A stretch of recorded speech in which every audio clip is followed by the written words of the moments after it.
મમ કર્ણ રસાયણમ. અજ્ઞાન રૂપી અંધકારનો નાશ કરનાર હે કરોડો સૂર્ય સમાન. એક સૂર્યનો પ્રકાશ હોય તો આપણે આટલા દાજીએ છીએ. થાય છે ને, આ મંડપ બાંધો તો ગરમી થાય છે. આ એક સૂર્યનો તાપ છે છતાં. તો આ સૂતજી કેવા છે? અજ્ઞાન રૂપી અંધકારનો નાશ કરવા માટે હે કરોડો સૂર્ય સમાન એવા સૂતજી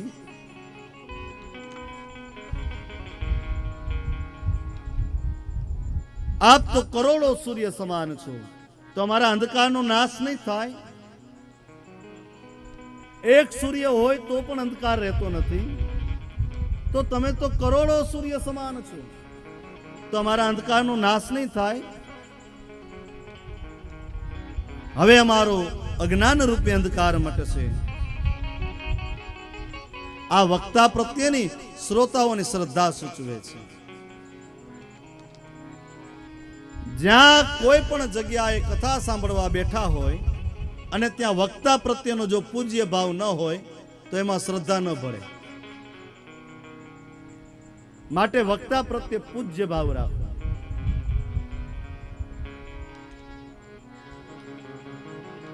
અને શ્રદ્ધા ન હોય એ શ્રદ્ધા વિનાનું શ્રવણ છે ફાયદો નહીં કરાવે, નુકસાન કરશે.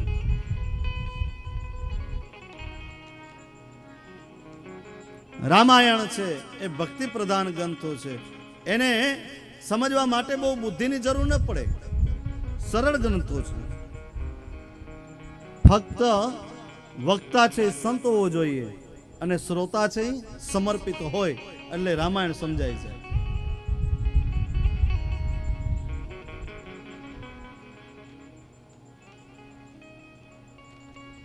હે સુતજી, અમારા કાનને માટે રસાયણ રૂપે એવી ભગવાનની મંગલમય કથા સંભળાવો. વળી પાછું ફેરવીને બોલ્યા, નહીં નહીં, કથા તો બહુ સાંભળી, હવે કથા નથી સાંભળવી. અમને આ જગતની તમામ કથાઓનો સાર સંભળાવો. આ જગતનો મોટામાં મોટો દેવ કોણ? મોટામાં મોટું શાસ્ત્ર કયું? મોટામાં મોટું કર્મ કયું? અને મોટામાં મોટું મંત્ર કયો? આ અમને કહો. અને આવી ચર્ચા ચાલતી હતી. એવામાં એક વખત વલ્લભાચાર્યજી જગ્યાએ આવ્યા અને એને એક જ શ્લોકમાં આખો જવાબ આપી દીધો. એકમ શાસ્ત્રમ દેવકી પુત્ર ગીતા,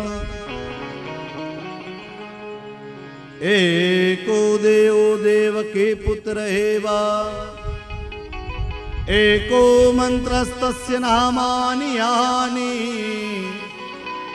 कर्मापेकं तस्य देवस्य सेवा.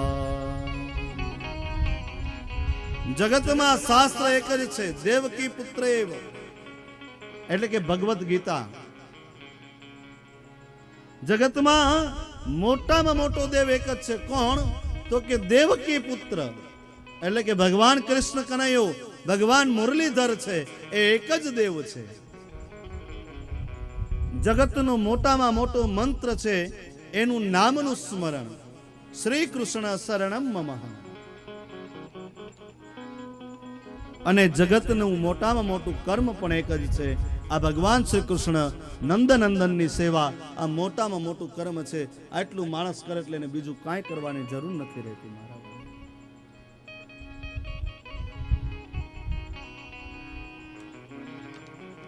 ગીતા અને ભાગવત એ ભગવાન પોતે સ્વમુખે કહેલા છે. બીજા તો લખાયેલા ગ્રંથો છે, પણ ગીતા અને ભાગવત છે એ ભગવાને સ્વમુખે કહેલા ગ્રંથો છે. અને જે ભગવાને કીધું હોય પછી તો એમાં વિચારવા જેવું કાંઈ હોય જ નહીં.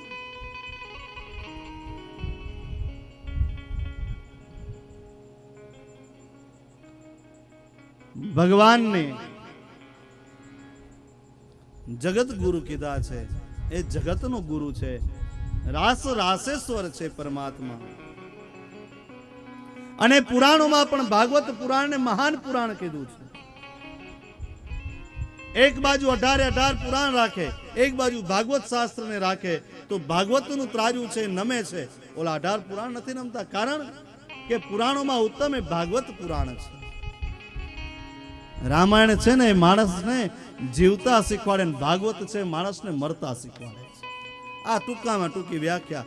અરે મહારાજ આ મરતા શીખવાડે તો અહીંયા થોડું હોવાય, અમે થોડા મરવા આવ્યા છીએ.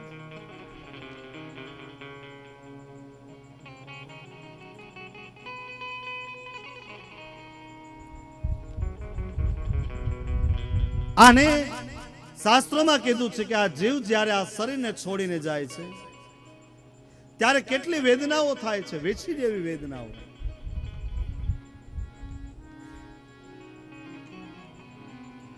આપણે સહકારીના ગોડાઉને જાય તો અહીંયા કેરોસીન લેવાની લાઈન લાગે,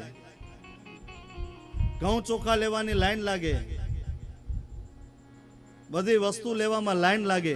ક્યારે મરવામાં લાઈન લાગે છે? ત્યાં તો માણસો આગા ભાગી જાય. અમારો વારો નહીં, અમારે હજી જીવવું છે બાપા, હજી જીવવા દો. શાસ્ત્રોમાં એવું લખ્યું છે કે પ્રાણ જ્યારે આ શરીરને છોડીને જાય છે ત્યારે હજારો વીછીઓ ડંખ આપે ને એવી વેદનાઓ થાય છે. કોઈ મકાનમાં આપણે 70 વર્ષથી ભાડે રહેતા હોય અને એનો મકાનનો માલિક આવીને કે હાલો આજે રાતે ખાલી કરી નાખજો, કેવું દુઃખ થાય. એ મકાનને આપણે ખાલી કરી શકીએ? એમ આ શરીર રૂપી મકાનની અંદર જીવાભાઈ રહેતા હોય અને એ જીવાભાઈને જો ખાલી કરીને જવાનું થતું હોય તો આપણને ગમે કાંઈ? એ જીવ મૂંઝાય છે. આટલા વર્ષો સુધી આ મકાનમાં રહ્યા, આમાં રહીમાં, આમાં મોટા થયા, હવે આ મકાનને છોડીને જવું કેમ? એ ખાલી કરીને જવું પડે તો માણસને દુઃખ થાય છે. તો જીવાભાઈ પણ જે મકાનમાં 60-70 વર્ષ ત્યાં રહે છે એનું માલિકે જ્યારે બોલાવો મોકલે ત્યારે એને ખાલી કરીને જવું પડે છે. કારણ કે આ જીવાભાઈના બાપુજીનું તો નથી, ઈશ્વરે આપેલી દેન છે. એ છોડીને જતા એને કેટલું દુઃખ થાય જ ને મારા. માણસ ઉંમર લાયક થાય, વૃદ્ધ થાય, ખાટલામાં પડે, દવાખાને લઈ જાય, છેલ્લે ડોક્ટર પણ કહે હવે આને ઘરે લઈ જાઓ, થાય એટલી સેવા કરજો. હવે બાપા બોલતા નથી એટલે છોકરાઓ કે બાપા કાંઈક બોલો, બાપા કાંઈક બોલો. પણ બાપાને જે 60 વર્ષની કેસેટ હોય ને ઈશ્વર દેખાડે. આપણે ક્રિકેટ મેચ જોતા હોય એટલે એમાં આઉટ થાય, સામેવાળી ટીમ હોય અપીલ કરે એટલે અમ્પાયર આઉટ આપી દે એટલે એનો કેપ્ટન કે રિવ્યુ આપો એટલે એની રિપ્લાય બતાવે ને. એ રીતે માણસ જ્યારે ખાટલામાં પડે મરવા માટે ત્યારે ઈશ્વર આખી રિપ્લાય દેખાડે તમે આખું જીવન કર્યું શું. અને એ પિક્ચર જોતા હોય ને ત્યારે બાપા કાંઈ બોલી ન શકે. ઓહો હો, જીવનમાં આટલું બધું કર્યું, કોઈ દી પાછું વળીને જોયું નહીં. હો બિચારી શાંતિથી રોટલા કરીને ખવડાવતી હતી પણ અમે ખાધા નહીં ને એને ટોક ટોક કરી. એલા પોતાની દીકરીને તમે સાસરે જઈ અને સુખી જોવા માંગો છો તે તમારી ઘરે દીકરો પરણીને લઈ આવી હોવી કોકની દીકરી છે ને તો એને પેલા સુખી કરો તો તમારી દીકરી સુખી થાય, બાકી શું થાય? આ તો મારી દીકરીને દુઃખ ન થવું જોઈએ, મારી દીકરીને કાંઈ વાંધો ન આવવો જોઈએ. એટલે કીધું છે હે જીવ સાને ફરે છે ગુમાનમાં, અભિમાનમાં તારે રેવું ભાડાના મકાનમાં. ફરે છે ગુમાનમાં, અભિમાનમાં તારે રેવું ભાડાના મકાનમાં. જીવ સાને ફરે છે ગુમાનમાં, અભિમાનમાં તારે રેવું ભાડાના મકાનમાં. ફરે છે ગુમાનમાં, અભિમાનમાં તારે રેવું ભાડાના મકાનમાં.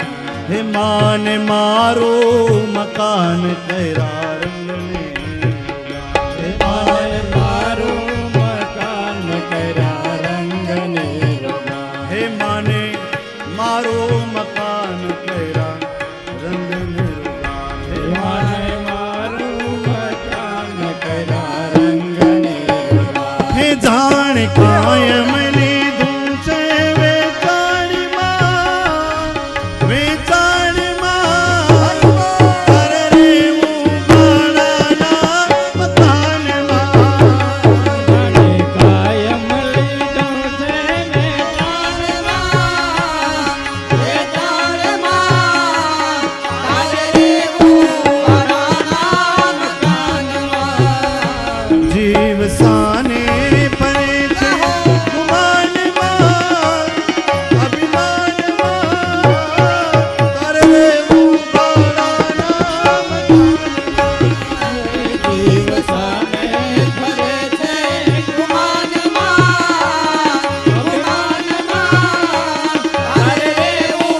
હે તારે રેવું ભાડાના મકાનમાં. હે તારે રેવું ભાડાના મકાનમાં. માટે ક્યારે અભિમાન ન કરવું. આપણું આ ભાડાનું મકાન છે, જેથી એની ચિઠ્ઠી આવશે તેથી ખાલી કરીને જતું રહેવાનું છે. માટે હું તો એમ કહું કે કાયમી છે ને નિજાનંદમાં રહેવું, બને એટલો આનંદ લઈ લેવો જિંદગીનો. ચિંતા ન કરવી, જે થવાનું હોય થાય. ખોટી ઉપાધિ ન કરવી.